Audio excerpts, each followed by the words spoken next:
उदगीर येथे PSR news कार्यालयात एक छोटेखानी पण अत्यंत उत्साहपूर्ण सत्कार सोहळा पार पडला.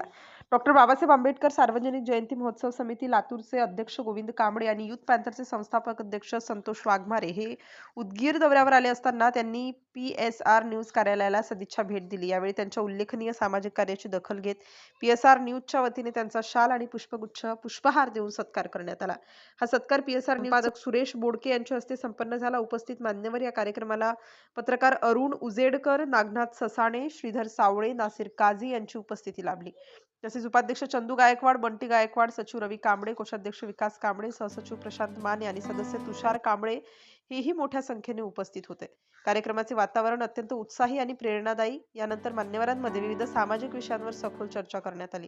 गोविंद कांबळे यांनी जयंती महोत्सवाच्या निमित्ताने राबवण्यात येणाऱ्या विविध उपक्रमांची माहिती दिली. तसेच संतोष वाघमारे यांनी युवकांना एकत्र आणून सामाजिक परिवर्तन घडवण्याचा निर्धार व्यक्त केला. यावेळी सुरेश बोडके यांनी पीएसआर न्यूज हे केवळ बातम्यांचे माध्यम नसून समाजाशी बांधील असलेले एक प्रभावी व्यासपीठ असल्याचे सांगितले. पत्रकारांनीही अशा सकारात्मक उपक्रमांना नेहमीच प्रसिद्धी देण्याची भूमिका स्पष्ट केली. या कार्यक्रमादरम्यान डॉक्टर बाबासाहेब आंबेडकर यांच्या विचारांचा प्रसार करण्याचा आणि समाजात समता, बंधुता व शिक्षणाचा संदेश पोहोचवण्याचा संकल्प करण्यात आलाय. उदगीरमध्ये झालेल्या या सत्कार सोहळ्यामुळे सामाजिक एकात्मता आणि आंबेडकरी चळवळीला अधिक बळ मिळणार असल्याची भावना उपस्थितांनी व्यक्त केली. अशाच ताज्या आणि विश्वासार्ह बातम्यांसाठी पाहत रहा राष्ट्र माझा लाईव्ह न्यूज. नागनाथ ससाणे, लातूर.